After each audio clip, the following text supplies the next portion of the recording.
Hello online students. So I've completed your Module 7 grades, and as usual I'd like to provide you a little feedback now.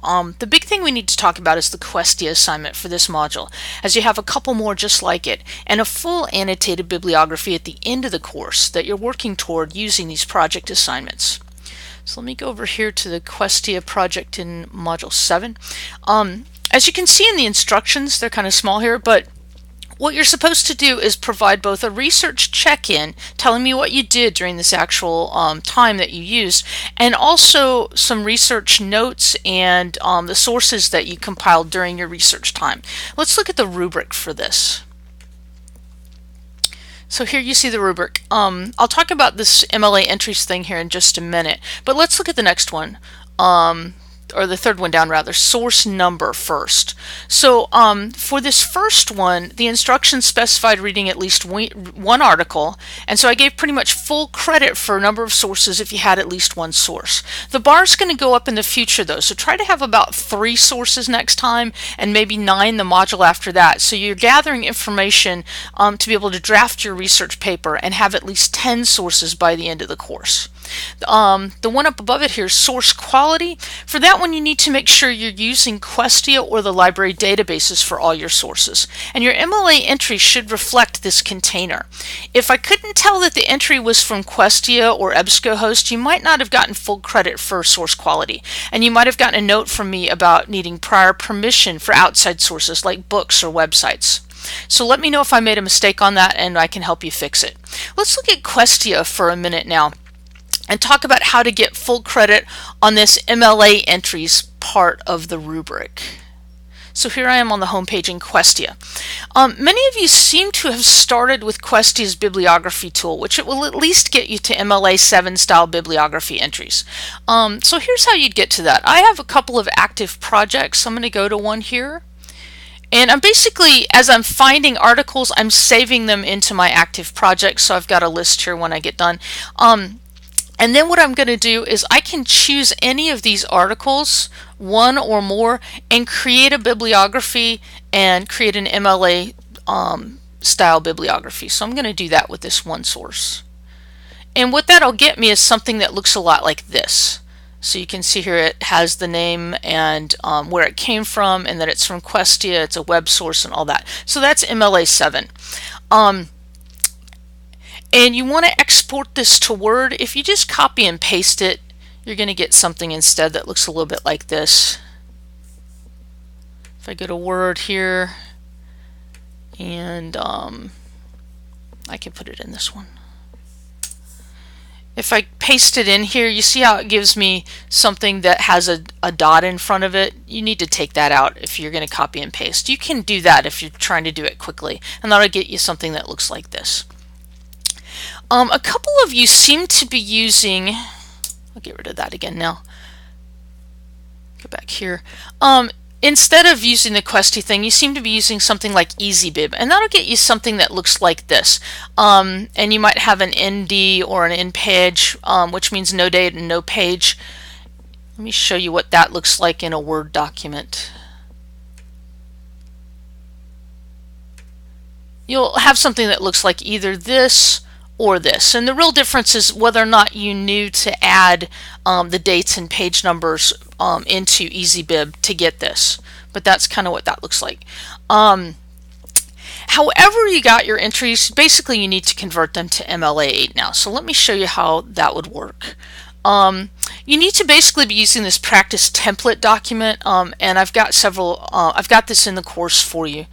And what this is going to do is show you, basically you fill these out and it will put everything in order for you and even show you the punctuation that goes between each of the things. So container 1 would be what journal this was from initially, and any versions or volumes or things like that, and issue numbers and dates and locations. Container 2 would be things like Questia or EBSCOhost, the actual database, and the date you accessed it. So that's kind of where, and the URL, all that information is how that works. And there's a blank version of this template in your course. So if I go back to Chrome here for a second and go back to your course, in Module 6, Lesson 1, if you scroll down here after this lecture that explained about MLA 7 and MLA 8, there's this reading tab here, and the practice template document is right here, and that's a Word document. It's kind of between the reading and the different resources that I gave you to help explain how these works. So basically, going back to Word here for a second, what you're going to do is take out this, let me do it from this document. The Questia document, if you got it from here or from basically wherever you got it from, the entry, you're going to take out this, which is the source like type, because you don't need that anymore. And you're going to put it in order, and basically I've used kind of the containers and the template to put these in order. I have the author and the title first, and those are the same here. I have container 1, which is Mankind Quarterly, the volume number, the issue number, the date, and the page number, and then container 2, which is Questia, the data accessed, and the URL, if that kind of makes sense. So that's how you convert it. Let me go back over here to this actual article. I'm going to go into the article itself, because that's where you can see where some of these are.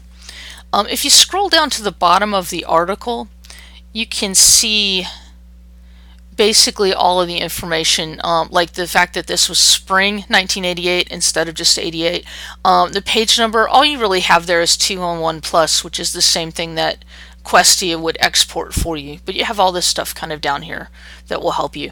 And the last thing that you need, which you're going to have to get actually in the actual article, is come here, click in the top, and copy this. Control C will copy, or you can right click it, and go back to the Word document here, and this is where you get the URL. If I paste this in, it gives me that. So now you can see it's kind of all in order. You do need the URL on these, and then basically all you're doing is taking out this wording for container, putting it all together, taking this wording out too, and that's an ML8 citation. And then from here all you really need to do is go and change the line spacing to be double spaced, and go to line spacing options, and if I scroll over here a little bit, you can see there's a special hanging. Click OK, and now it's going to look like this.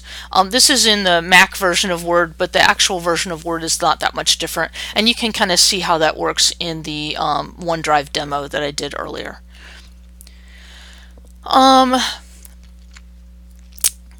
So that's what a fully corrected version of the entry would look like, and I'm going to expect you to basically do this for all of your entries going forward to get full credit on the part of the rubric here that talks about MLA entries, that they contain no errors.